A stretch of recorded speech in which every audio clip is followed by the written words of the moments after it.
Bienvenidos oyentes de Radio Sefarad una semana más a este Por Israel en Voz. En él, como cada semana, presentamos a Israel Winicky. ¿Qué tal? Shalom, ¿cómo están? Muy bien, de nuevo aquí en Radio Sefarad, esperando tener noticias desde Israel para completar esta edición y para ir mostrando nuevas historias a los oyentes de Radio Sefarad. En esta ocasión no es nueva, pero sí se cumple un año más. Vamos a hablar del aniversario que se cumple el próximo día 29 de noviembre de la partición de Palestina. Cuéntanos, háblanos, Israel Winicky, de este aniversario. Sí. Antes que nada quiero hacer una pequeña aclaración.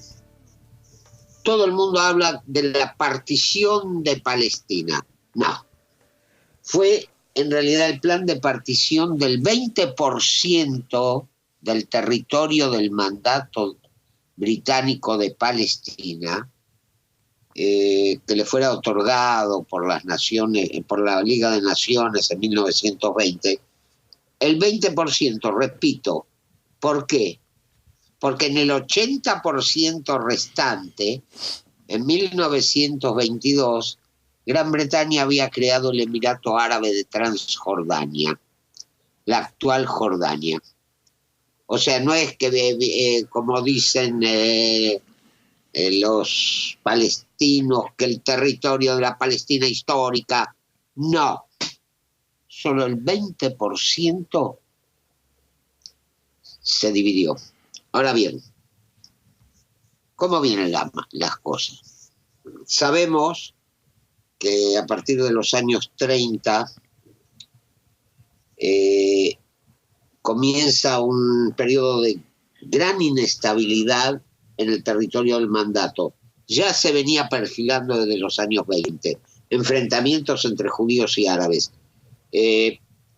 Al principio los árabes fueron instigados por activistas islámicos, dirigidos por el muftí de Jerusalén, Ad-Shamin el-Husseini, que promovió pogromos como el de Hebrón en 1929. Más adelante, en los años 30, comenzó a circular el dinero nazi, el dinero de la Alemania nazi entre los árabes, y la situación se fue agudizando. Sabían los británicos, para calmar a los árabes, publicaron el libro blanco, esa gran vergüenza, porque con ello se impedía, cuando ya estaba por empezar el Holocausto, se impedía la llegada de los judíos al único lugar seguro en el mundo para ellos, hasta que por fin Gran Bretaña dice: señores de las Naciones Unidas, después de la guerra, estamos hartos de los enfrentamientos, estamos hartos de que atenten contra nuestros soldados, les tiramos a ustedes el paquete.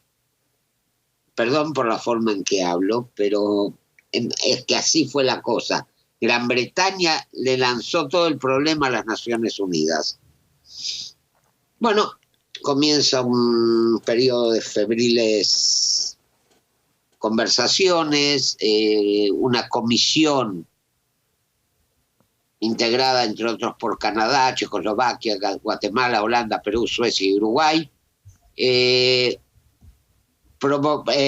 recomendaron la creación de dos estados separados, uno árabe y otro judío, con Jerusalén bajo administración internacional. Australia se abstuvo y el resto de los países de la comisión, que eran India, Irán y Yugoslavia, apoyaron la creación de un solo estado que incluyera ambos pueblos.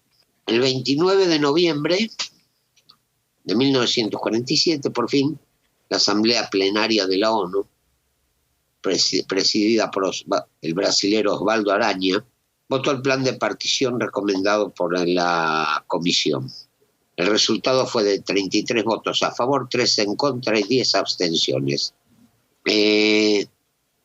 Hasta ahí todo lo que es historia. Los países que votaron a favor fueron Australia, Bélgica, Bielorrusia, Bolivia, Brasil, Canadá, Checoslovaquia, Costa Rica, Dinamarca, República Dominicana, Ecuador, Estados Unidos, Filipinas, Francia, Guatemala, Haití, Holanda, Islandia, Liberia, Luxemburgo, Nueva Zelanda, Nicaragua, Noruega, Panamá, Paraguay, Perú, Polonia, Suecia, Sudáfrica, la Unión Soviética, Ucrania, Uruguay y Venezuela. ¿Por qué resalté la Unión Soviética?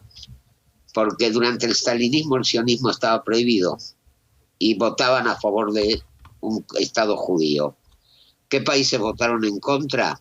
Afganistán, Arabia Saudita, Cuba, Egipto, Grecia, India, Irán, Irak, Líbano, Pakistán, Siria, Turquía y Yemen. Y se abstuvieron Argentina, Colombia, Chile, China, El Salvador, Etiopía, Honduras, México, Reino Unido y Yugoslavia. Tailandia no estuvo presente en la sesión.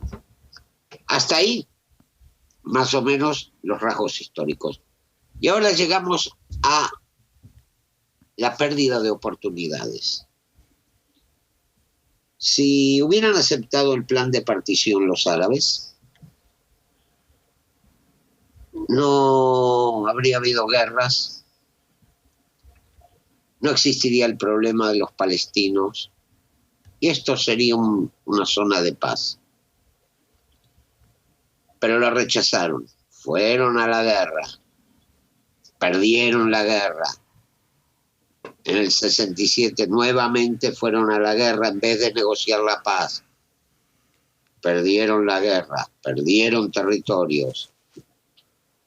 En el 73 nuevamente a la guerra, perdieron. Y siguen perdiendo oportunidades. Se firmaron los acuerdos de Oslo, no quisieron negociar, siguen perdiendo oportunidades. Y van a seguir así hasta que de una vez por todas aparezca alguien que diga, basta, vamos a probar el otro camino, que no sea la guerra. Que surja un Anwar Sadat.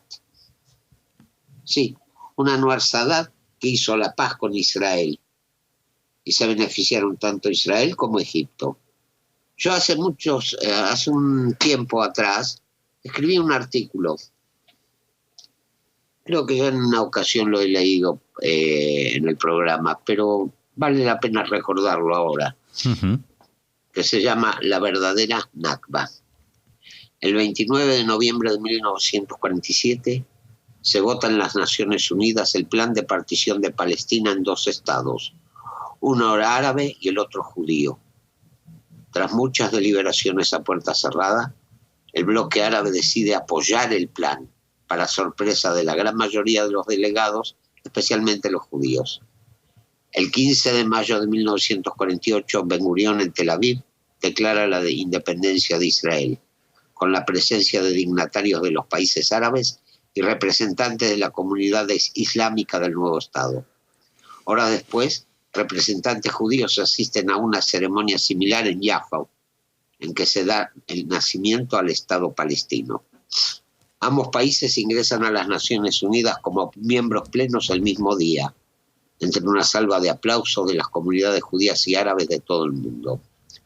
Ayudaremos a nuestros hermanos árabes a mejorar su agricultura, a mejorar su sistema educativo y a crear las instituciones democráticas necesarias para cualquier país moderno, dijo el representante israelí.